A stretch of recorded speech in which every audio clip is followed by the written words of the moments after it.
ऐसे ही का नाम ये कंबोधिलाल है, कैसा ही रंगो रूप है, पैसा ही माल है।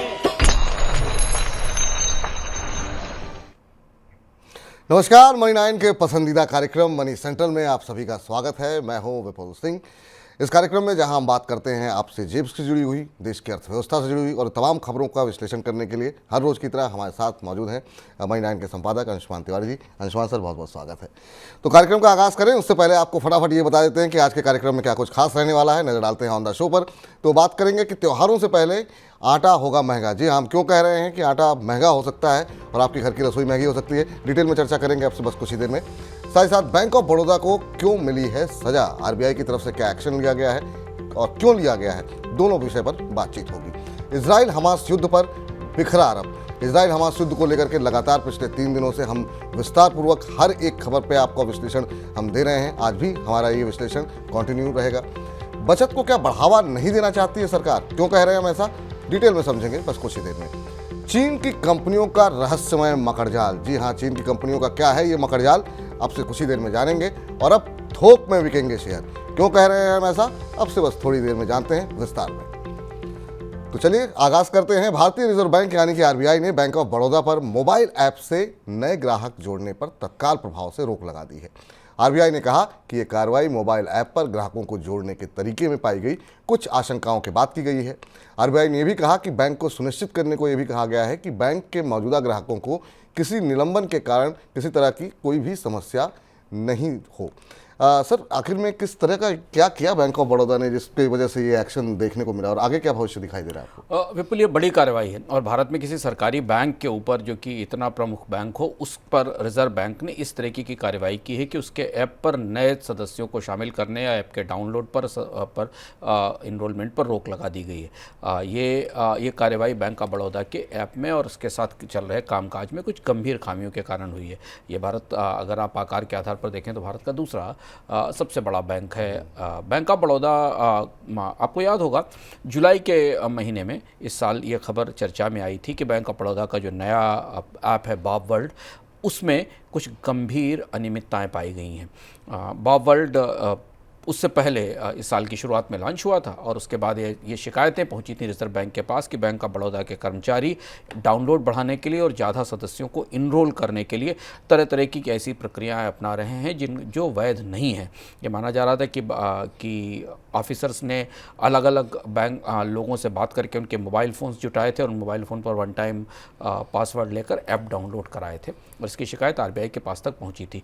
हालांकि रिजर्व बैंक ने यह नहीं कहा कि प्रतिबंध क्यों लगाने की वजह यह है, पर माना जा रहा है कि शायद यही मामला रहा है जिसके कारण रिजर्व बैंक ने अपने आदेश में कहा है कि बैंक ऑफ बड़ौदा अपने बॉब वर्ल्ड ऐप के ऊपर नए ग्राहकों को नहीं जोड़ सकेगा और उन्हें शामिल नहीं कर सकेगा जब तक कि ये डिफिशियंसीज उन्होंने कहा है और जो समस्याएं हैं उनका समाधान नहीं हो जाता। आपको याद होगा कि इसी तरह HDFC के डिजिटल प्लेटफॉर्म पर भी एक बार पाबंदी लगाई जा चुकी है आरबीआई की तरफ से, पर बैंक ऑफ बड़ौदा के लिए झटका काफ़ी बड़ा है और बैंक ऑफ बड़ौदा का स्टॉक भी बाजार में गिरा। 4% के आसपास की गिरावट विपुल थी बैंक ऑफ बड़ौदा के स्टॉक में, क्योंकि उसकी वजह यह है कि बैंक ऑफ बड़ौदा की करीब 98% सेविंग्स और 91% जो करंट अकाउंट हैं, रिटेल लोन हैं, पर्सनल लोन्स हैं, ये सब डिजिटली सोर्स किए जाते हैं और डिजिटल एक्सेस के कारण बैंक ऑफ बड़ौदा का बड़ा कारोबार इस ऐप से चलता है। बैंक ऑफ बड़ौदा का जो बॉब वर्ल्ड ऐप है उसमें करीब 8.1 मिलियन डेली ट्रांजैक्शंस होते हैं और 43% जो टाइम डिपॉजिट्स हैं या जो एफडीज़ हैं, जिनको कि हम मियादी जमा कहते हैं, वो इस ऐप के जरिए लिए जाते हैं। तो इसलिए बैंक ऑफ बड़ौदा के कारोबार पर, उसके कामकाज पर ये सज़ा खासी भारी पड़ी। कम से कम शेयर निवेशकों को तो आज 4% का नुकसान हुआ ही। अब जब तक रिजर्व बैंक के शर्तों का और नियमों का पालन नहीं हो जाता, बैंक ऑफ बड़ौदा इस सज़ा के दायरे में रहेगा। बैंक ऑफ बड़ौदा का ऐप बॉब वर्ल्ड इस सज़ा के दायरे में रहेगा। बिल्कुल। और इधर सितंबर के दौरान शेयर बाजार में म्यूचुअल फंड की तरफ से निवेश में जोरदार बढ़ोतरी देखने को मिली है। सभी घरेलू म्यूचुअल फंड ने सितंबर के दौरान शेयर बाजार में कुल 20,500 करोड़ रुपए का निवेश किया है, जो 6 महीने में सबसे ज़्यादा मासिक निवेश है। म्यूचुअल फंड के रिटेल निवेशकों का रुझान फंड्स की इक्विटी स्कीम में बढ़ा है, जिस वजह से शेयर बाजार में म्यूचुअल फंड के निवेश में बढ़ोतरी देखने को लगातार मिलती हुई दिखाई दे रही है। सर, क्या ये ट्रेंड दिखा रहा है और शायद यही एक वजह है जिसकी वजह से हम देख रहे हैं कि विदेशी निवेशक लगातार बेच रहे हैं, उसके बावजूद बाजार में उतनी बड़ी गिरावट नहीं दिखाई दे रही। इस ट्रेंड को समझने के दो तरीके हो सकते हैं। जो म्यूचुअल फंड इंडस्ट्री का सितंबर का आंकड़ा हमारे सामने आया वो रिकॉर्ड बढ़ोतरी का है और सितंबर के महीने में हमने बाजार में तेजी भी देखी थी। और जब जब शेयर बाजार में तेजी होती है तो म्यूचुअल फंड निवेशक और ज़्यादा उत्साहित होते हैं। बाजार में हाल में करेक्शन आए, लेकिन इससे पहले तक उस तेजी का फायदा लेने की कोशिश की गई।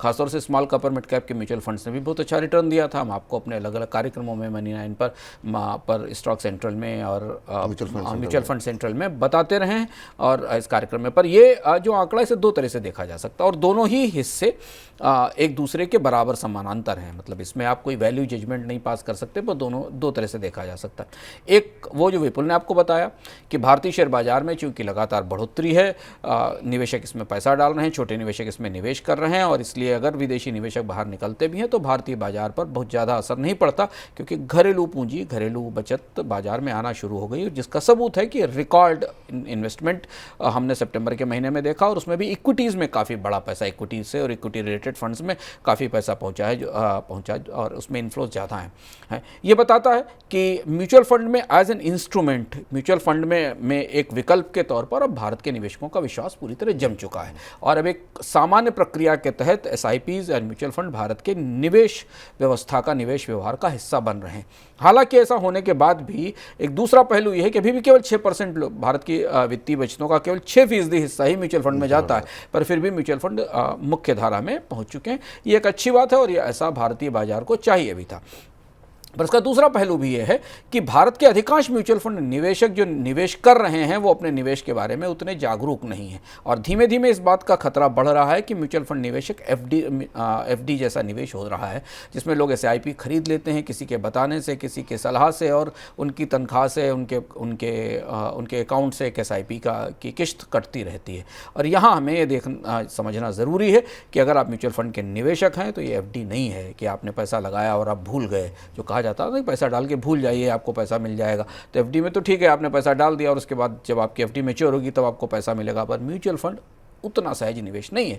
म्यूचुअल फंड में अगर आपने निवेश किया है तो अपने पोर्टफोलियो को रोज़ पढ़िए, समझिए, जानिए, परखिए, क्योंकि बाजार में तेज़ी के साथ सारे म्यूचुअल फंड एक जैसा रिटर्न नहीं देते हैं, सब में जैसा फ़ायदा नहीं होता। ये बात हम बार बार मनी 9 के अलग अलग कार्यक्रमों में आपको बताते हैं, मनी 9 के पर तमाम शो करते हैं। तो इस ट्रेंड का दूसरा पहलू ये है कि भारत में म्यूचुअल फंड के बहुत सारे निवेशक पैसिव इन्वेस्टर हो रहे हैं, जो निवेश करके भूल रहे हैं, उन्हें पता भी नहीं कि उनके पास सबसे अच्छी स्कीम है या तो नहीं। और इसलिए आप मनी 9 के साथ जुड़े रहिए, सवाल पूछते रहिए म्यूचुअल फंड सेंट्रल में, विपुल सिंह के शो पर हमारे जो स्टॉक का शो है हेलो मनी 9, उस पर सवाल पूछते रहिए। हम आपको बराबर बताते रहेंगे कि म्यूचुअल फंड बाजार में क्या चल रहा है। और हर हफ्ते जो है हम लोग बुधवार को खाली म्यूचुअल फंड पर ही चर्चा करते हैं शाम को 4 बजे। तो अगर आपका मन में कोई दुविधा है, कोई आशंका है अपने पोर्टफोलियो को लेकर के, तो अपने सवाल भेजिए। इसके अलावा भी म्यूचुअल फंड सेंट्रल है, तमाम कार्यक्रमों के माध्यम से हम आपसे लगातार जुड़े रहते हैं। इधर सरकार की तरफ से गेहूं की महंगाई को काबू करने की तमाम कोशिशों के बावजूद इसका भाव लगातार बढ़ रहा है। मंगलवार को दिल्ली में गेहूं का थोक भाव 2650 रुपये प्रति क्विंटल दर्ज किया गया, जो कि 8 महीने में सबसे ज़्यादा भाव है। अक्टूबर में अब तक दिल्ली में गेहूं का भाव प्रति क्विंटल 50 रुपये से ज़्यादा बढ़ चुका है। अक्टूबर की शुरुआत में भाव 2598 रुपये प्रति क्विंटल था। गेहूं की कीमतों में ऐसे समय पर बढ़ोतरी हुई है जब त्योहारी सीजन सामने है। महंगे गेहूं की वजह से आने वाले दिनों में आटा, मैदा और सूजी जैसे गेहूं से बनने वाले प्रोडक्ट्स महंगे होने की आशंका जताई जा रही है। इस बीच खबर यह भी है कि सरकार किसानों के दलहन और तिलहन की 100% खरीद कर सकती है। सर, क्या गेहूं के आयात की भी संभावना बनती हुई दिखाई दे रही है? गेहूं की कीमत में देखिए लगातार बढ़ोतरी नहीं रुक रही। मनी सेंट्रल के नियमित दर्शकों को याद होगा कि पिछले 1 साल से लगातार हम इन कीमतों के अपडेट आपके पास लेकर आ रहे हैं। अब त्यौहार से ठीक पहले गेहूं की कीमत रिकॉर्ड हाई पर पहुंच गई। सरकार की तरफ से पहले संकेत दिया गया था कि वो या तो इस पर गेहूं पर इम्पोर्ट ड्यूटी कम करेगी, आयात शुरू करेगी, लेकिन अभी तक ऐसा नहीं हुआ। लेकिन ठीक त्योहारों से पहले आटे की और आटे से बने हुए उत्पादों की कीमत बढ़ने वाली है। अब यहाँ सरकार के सामने बेहद सीमित विकल्प हैं। विकल्प ये है कि या तो सरकार इंपोर्ट खोले और आयात करे, और या फिर वो जो मुफ्त अनाज की स्कीम है उसके कोटे में कटौती करे। इस पर विस्तार से मेक इन इकोनॉमिका में आपसे कैसे बात भी कर चुके हैं और बात वहीं आकर फंस गई है कि गेहूं की मांग और आपूर्ति का संतुलन बाजार में बिगड़ा हुआ है। सरकार के बफर स्टॉक में अपने पिछले नॉर्म से या पैमानों से नीचे गेहूं है।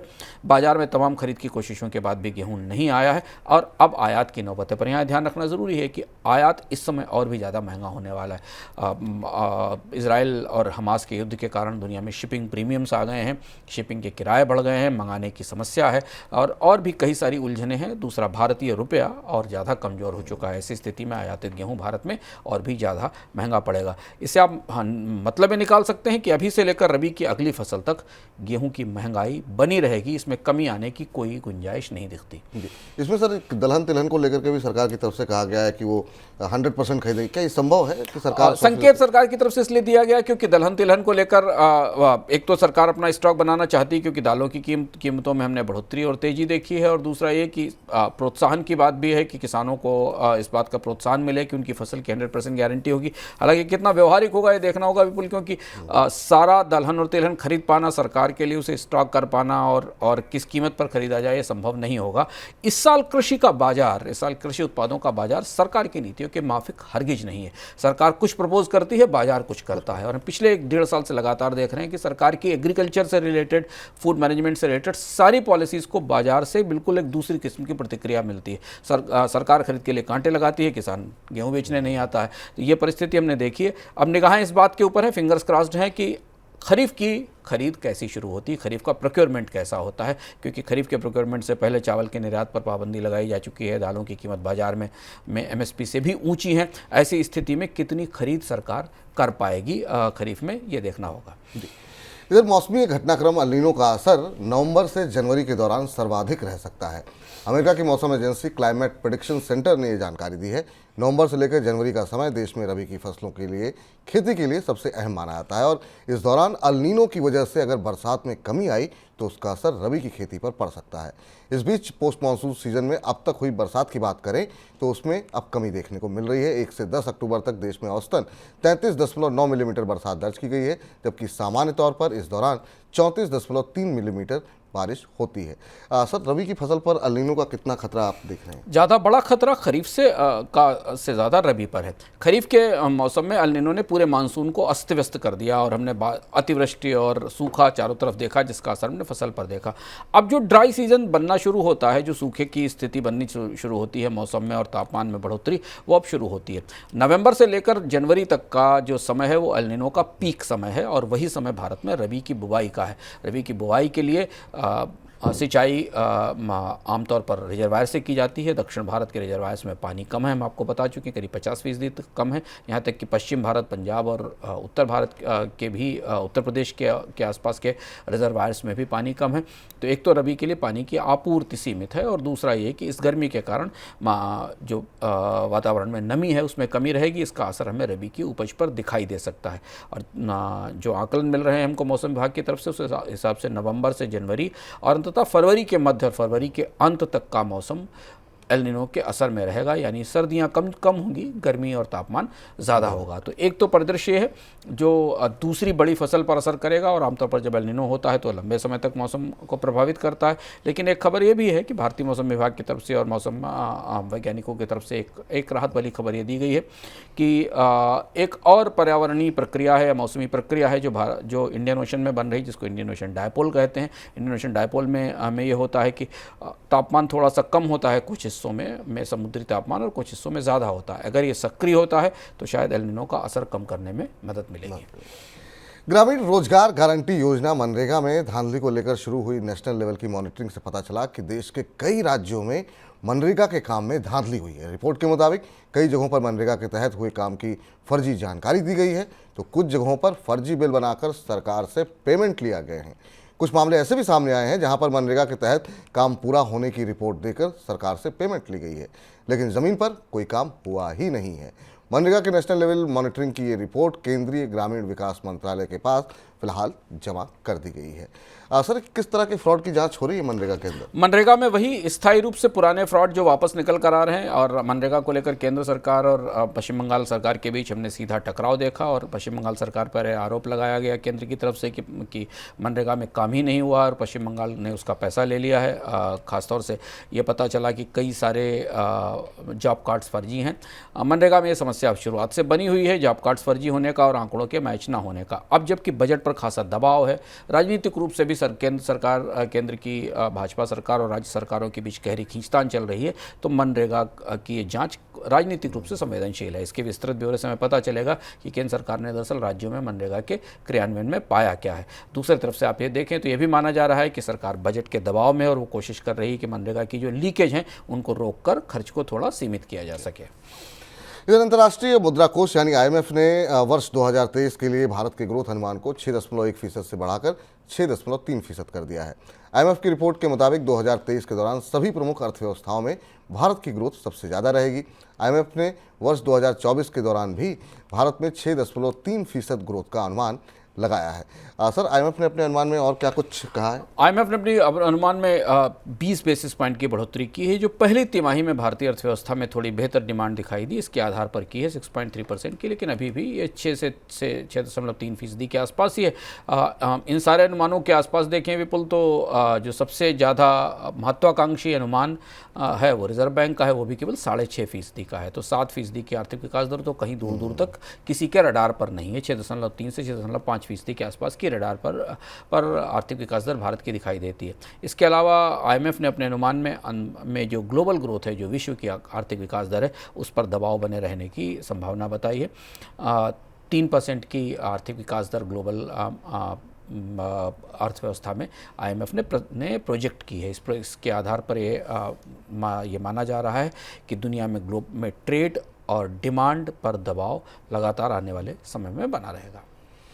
तो ये दबाव जो है दुनिया भर में देखने को मिल सकता है। लेकिन आगे बढ़ते हैं। एक तरफ देश में त्योहारी सीजन सामने है और दूसरी तरफ थर्मल पावर प्लांट्स के पास कोयले के स्टॉक में भारी गिरावट देखी जा रही है।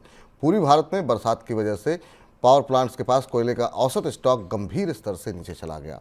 नेशनल पावर पोर्टल के आंकड़े बताते हैं कि 8 अक्टूबर तक पावर प्लांट्स के पास 7.6 दिन का कोयला बचा है, जो औसत के मुकाबले 40% कम है। कोयले के स्टॉक की स्थिति में सुधार नहीं हुआ तो त्योहारी सीजन में बिजली की कटौती का सामना करना पड़ सकता है। सर, इस बार क्या बत्ती गुल होगी त्यौहार पे, दिवाली पे? मौसम की अस्त व्यस्तता के कारण, बाढ़ के कारण, खासतौर से कई हिस्सों में बाढ़ के कारण भारत में कोयले के सप्लाई का पूरा तंत्र बिगड़ गया है। वैसे भी कोयले के सप्लाई का तंत्र पिछले साल भी हमने देखा था कि भारत की खदानों से बिजली घरों तक कोयला पहुंचाने में बड़ी समस्या आती है। रेलवे का नेटवर्क पर्याप्त नहीं था और रेलवे वैगन्स की आपूर्ति नहीं कर पाई। अब फिर हम जैसे जैसे सर्दी की तरफ बढ़ रहे हैं, हालांकि बिजली की डिमांड आने वाले महीनों में कम होगी, लेकिन उस कम डिमांड के बाद भी बिजली घरों के पास पर्याप्त कोयला नहीं। खासतौर से पूर्वी भारत की स्थिति ज़्यादा जटिल है, जहां पर कोयले की आपूर्ति नहीं हो पा रही है। आपको याद होगा कि किसी मनी सेंट्रल के शो में हमने आपको बताया था कि सरकार ने हाल में एक आदेश जारी करके बिजली घरों से कहा था कि वो अपने कोयले के आयात को न रोकें, बल्कि उसके आयात को जारी रखें और जो ब्लेंडिंग के नॉर्म्स हैं, यानी भारतीय कोयले में आयातित कोयला मिलाने के नाम से, उन पर काम करें और उन कोयले का आयात करें। अब यहाँ एक अजीब परिस्थिति है कि भारत में पर्याप्त कोयला है, लेकिन देश को कोयले का आयात करना पड़ रहा है। और अगर ये कोयले की शॉर्टेज क्रिटिकल स्टेज की तरफ जाती है, जो कि दिखाई देने लगा है, 7 दिन 8 दिन का कोयले का स्टॉक बचा है, तो फिर केंद्र सरकार को हरकत में आना होगा, आयात बढ़ाना होगा या रेलवे को विशेष उपाय करने होंगे। नहीं तो त्योहारों पर, जैसा विपुल आपने कहा, कि त्योहारों पर बत्ती गुल हो सकती है। चलिए देखते हैं सरकार की तरफ से क्या कुछ कदम उठाए जाते हैं इससे निपटने के लिए। और अब रुख कर लेते हैं आज की सबसे बड़ी खबर जानने का।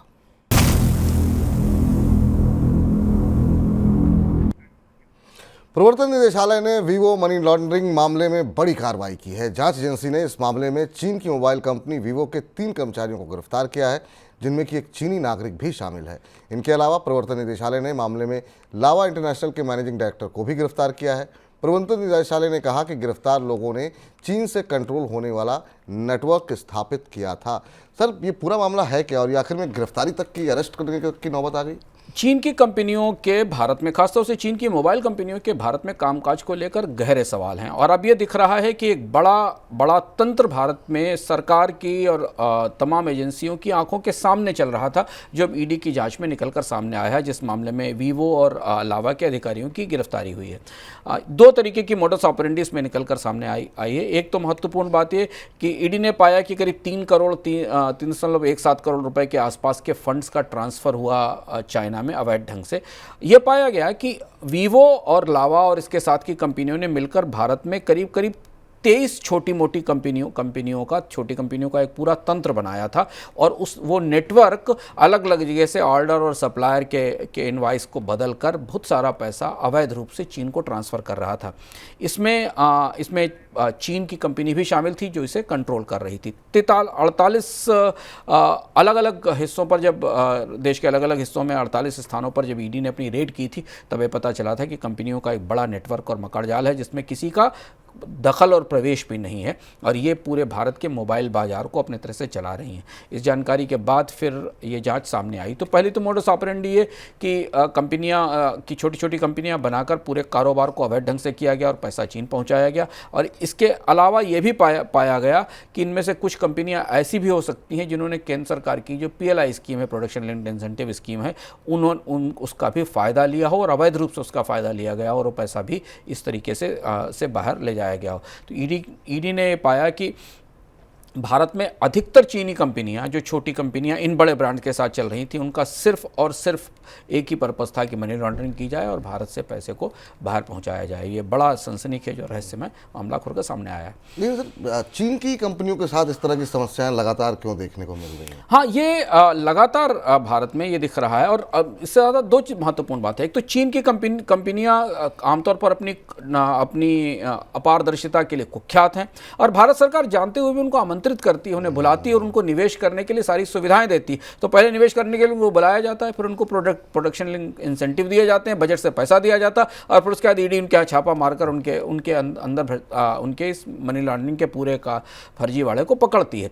चीन की कंपनियां पूरी दुनिया में अपने कामकाज की पारदर्शिता को लेकर हमेशा संदेह के घेरे में रहती हैं, और चूंकि भारत में टैक्सेशन काफ़ी ज़्यादा है, चीन की कंपनियां इस तरीके के अलग अलग हथकंडे अपनाती हैं जिसमें वो भारत में टैक्स की भी चोरी करती हैं और मनी लॉन्ड्रिंग भी करती हैं। ऐसा करना उनके लिए इसलिए पॉसिबल होता है क्योंकि भारत का मोबाइल फ़ोन उद्योग बड़े पैमाने पर चीन से के आयातों पर निर्भर है। चीन से बहुत सारा इक्विपमेंट इंपोर्ट होता है, और ये कंपनियां अपने अलग अलग चीन के अलग अलग सप्लायर, जिसमें कई सारे सप्लायर फर्जी अवैध भी हो सकते हैं, उनका इस्तेमाल करती हैं कंपोनेंट सप्लायर नेटवर्क का, और उस नेटवर्क के जरिए भारत के उत्पादन से मिले फ़ायदे को अवैध रूप से चीन पहुँचाती हैं। और ये अब धीमे धीमे एक किस्म की चुनौती और समस्या बनती जा रही है भारत के मोबाइल बाजार में। पिछले 1 साल से लगातार हम देख रहे हैं कि चीन की कंपनियां बार बार इस तरीके का काम करते पकड़ी गई हैं।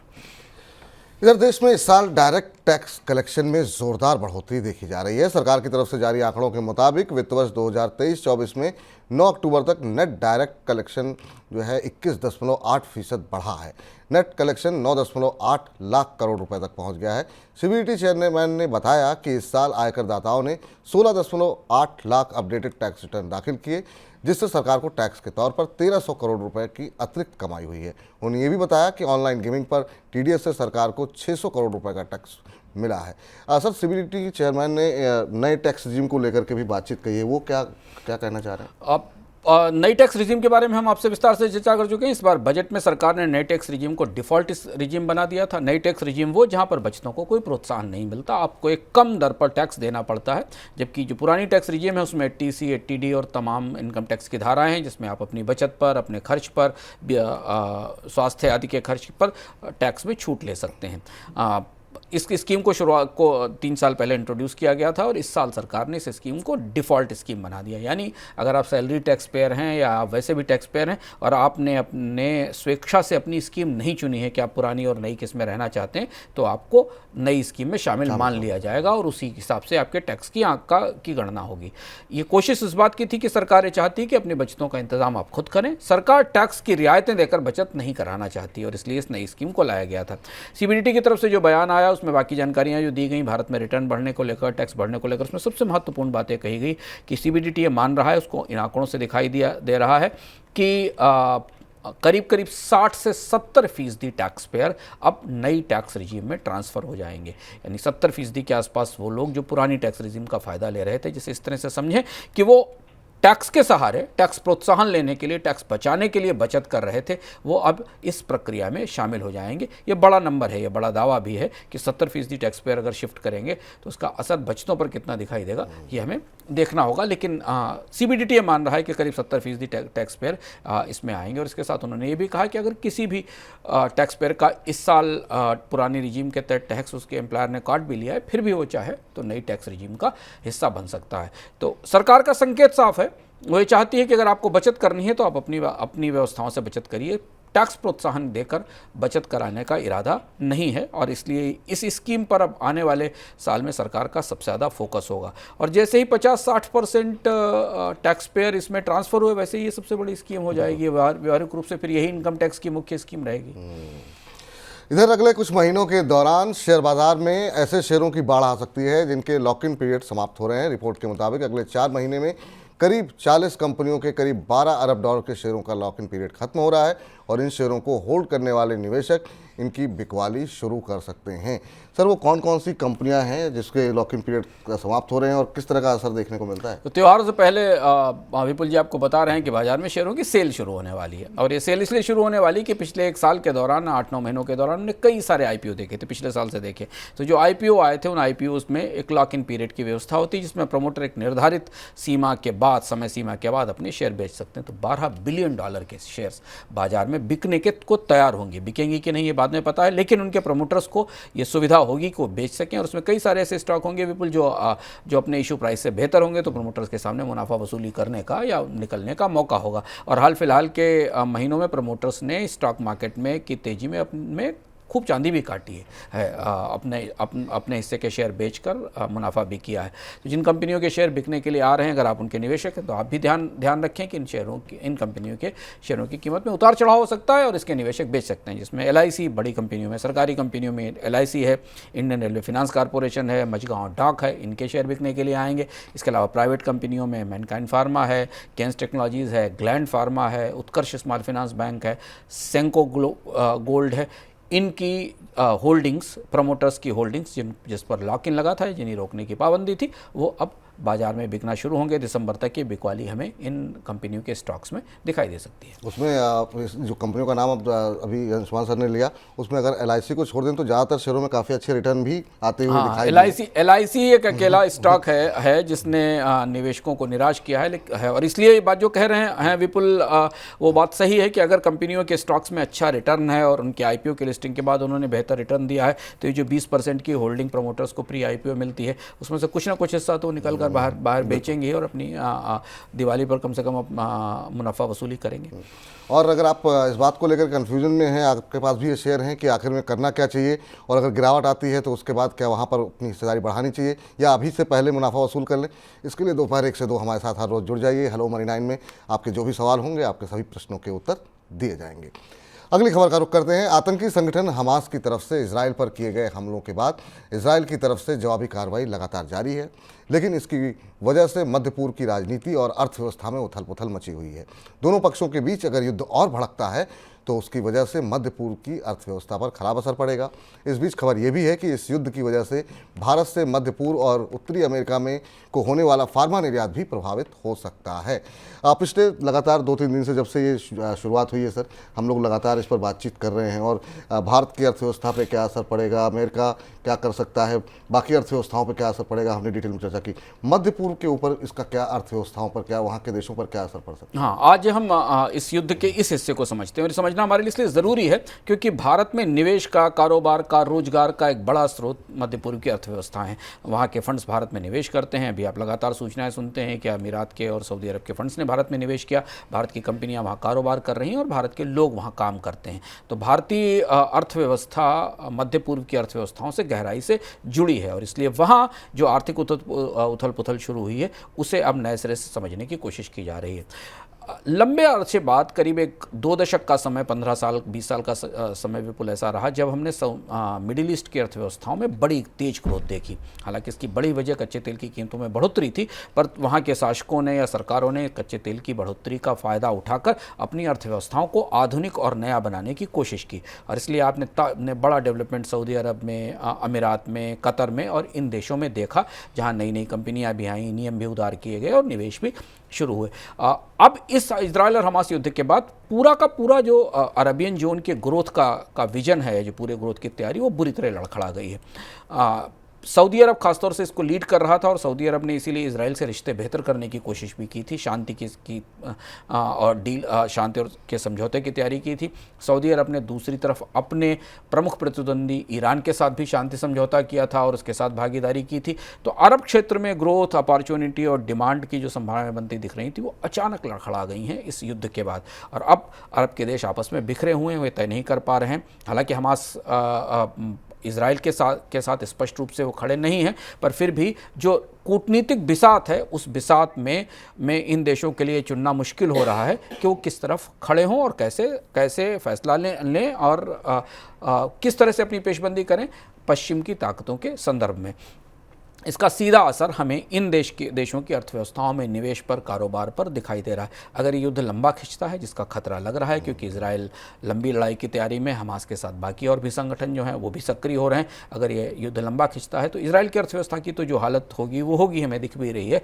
लेकिन जो उसके आसपास उभरती हुई अर्थव्यवस्थाएँ थीं, जहाँ अपॉर्चुनिटीज़ बन रही थी, जहाँ से सॉवरेन वेल्थ फंड अब पैसा लेकर यूरोप और अमेरिका और दुनिया भर के देशों में निवेश कर रहे थे, उस पर भी गहरा असर पड़ेगा। और इसका पूरा असर अभी आकलन नहीं आया है, लेकिन अगले 2-3 महीनों में आपके पास आकलन आएंगे कि इसका असर दुनिया की ग्रोथ पर, दुनिया की ग्लोबल ग्रोथ और ट्रेड पर पड़ेगा। इसके अलावा कच्चे तेल की कीमतों में बढ़ोतरी के नए आकलन आ गए हैं। गोल्डमैन सैक्स जैसी एजेंसियां मान रही हैं $100 से $150 तक कच्चे तेल की कीमत जा सकती है अगर इजराइल और हमास का युद्ध लंबा चलता है। तो मुश्किलें बढ़ सकती हैं अगर ये युद्ध लंबा खिंचता है तो, और पूरे विश्व के लिए कहीं ना कहीं संकट की स्थिति बन सकती है।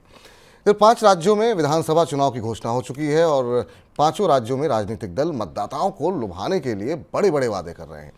लेकिन राज्यों की आर्थिक स्थिति को देखें तो उनके पास वादों को पूरा करने के लिए पर्याप्त कमाई नहीं है। आंकड़े बताते हैं कि राज्यों के खजाने की हालत बहुत अच्छी नहीं है। ऐसे किसी भी तरह के लोक लुभावन वायदों को पूरा करना टेढ़ी खीर साबित होगा। राज्यों के वित्तीय घाटे लगातार बढ़ रहे हैं और खर्च चलाने के लिए उन्हें हर साल ज़्यादा कर्ज उठाना पड़ रहा है। असर किस तरीके से वादे किए जा रहे हैं और ये क्या ये वादे पूरे हो पाएंगे? विपुल, राजकोषीय संतुलन के, सब्सिडी कम करने के जितने वादे, नारे, चर्चाएं और विचार होते हैं ना, इनका सारा संयम चुनाव आते ही टूट जाता है। तो वही सारे लोग जो अलग अलग मंचों पर राज्यों को और सबको खर्च सही ढंग से करने की, साफ़ सुथरी स्कीमें बनाने की, पैसा ना बर्बाद करने की, सब्सिडी न देने की बात करते हैं, फिर वही सरकारों के वही मंत्री, वही नेता जाकर इस तरीके के वादे करते हैं। चुनाव है, दोनों प्रमुख पार्टियाँ और ख़ासतौर से इन ज़्यादा चुनावों में कांग्रेस और भारतीय जनता पार्टी के बीच सीधी टक्कर है। तो दोनों पार्टियां नई फ्रीबीज, नए सब्सिडी के आकलन की घोषणाएं कर रही है। भारतीय जनता पार्टी की तरफ से खासतौर से मध्य प्रदेश की बात महत्वपूर्ण है कि मध्य प्रदेश की आर्थिक स्थिति कमज़ोर भी है और कर्ज भी ज़्यादा है। भारतीय जनता पार्टी ने महिलाओं को 1200-1250 रुपये पर मंथ की स्पेशल डायरेक्ट इंसेंटिव देने की, या जिसको आप डायरेक्ट बेनिफिट ट्रांसफ़र कहें, उसकी को बढ़ाकर 3,000 रुपये करने की बात कही, जो 1250 रुपये से ऊपर है। इसके अलावा LPG पर सब्सिडी दी ही जा रही है सरकार की तरफ से 450 रुपये की उज्ज्वला के साथ। कांग्रेस ने चूँकि अभी हाल फिलहाल में जीत हासिल की है, तो कांग्रेस ने बड़े वादे किए हैं। कांग्रेस ने कहा है कि 500 रुपये तक कुकिंग गैस का सिलेंडर दिया जाएगा। इसके अलावा प्रत्येक महिला को 1500 रुपये पर मंथ दिया जाएगा। बिजली की, इलेक्ट्रिसिटी की यूनिट फ्री की जाएंगी और फार्म किसानों के लोन में रियायत और छूट भी दी जाएगी। यही आमतौर पर विपुल 7, 8, 10 टेम्पलेट्स हैं जिन पर पूरी देश की राजनीति घूमती है। और कभी बिजली का बिल माफ़ कर देना, कभी सीधी खाते में 1200, 1000, 2000 रुपये पहुंचा देना, और ये वही सब घूमकर वो परिस्थितियां अब सामने आ रही हैं। जब तक ये चुनाव बीतेंगे और इनमें की जाने वाली वानियों के बाद जब चुनाव के नतीजे आएंगे, उनका असर अर्थव्यवस्था पर समझा जा पाएगा, तब तक लोकसभा चुनाव हमारे सामने होगा, जहां और बड़े वादों की उम्मीद की जाएगी इसके बाद। चलिए, अभी खबरें बहुत ज़्यादा हैं, समय थोड़ा कम है, तो फटाफट नज़र डालते हैं कुछ खबरों पर झटपट में।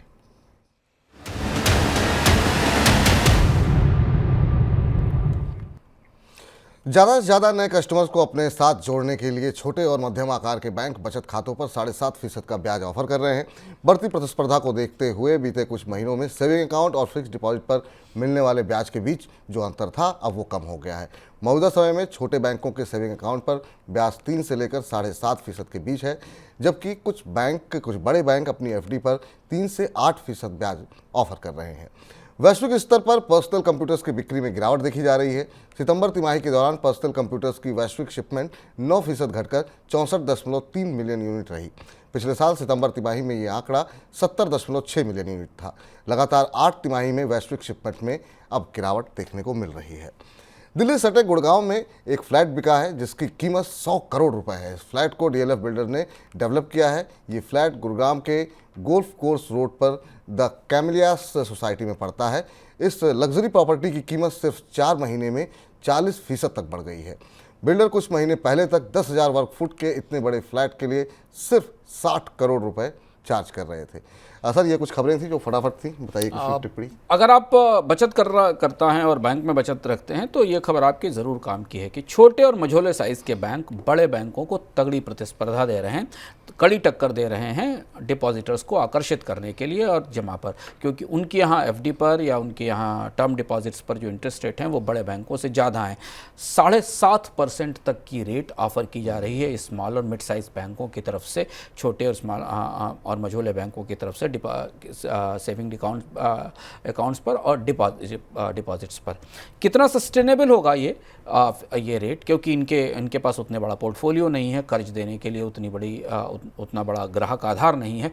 लेकिन अगर आप डिपॉजिटर हैं तो आप छोटी अवधि के लिए इन दरों का लाभ उठा सकते हैं, क्योंकि इन बैंकों ने जमा जुटाने के लिए आगे बढ़कर ज़्यादा ब्याज दरें देने की शुरुआत की है। चलिए, तो अब मनी सेंट्रल को यहीं पर अब समाप्त करने का वक्त हो गया है। अंशुमान सर, बहुत बहुत शुक्रिया, धन्यवाद आपका इन तमाम खबरों का विश्लेषण करने के लिए। लेकिन आप लगातार मनी 9 के साथ बने रहिए, क्योंकि मनी 9 पे आपकी जेब से जुड़ी हर ज़रूरी खबर आपको यहाँ पर मिल जाएगी। मुझे इजाज़त दीजिए, फिलहाल के लिए नमस्कार।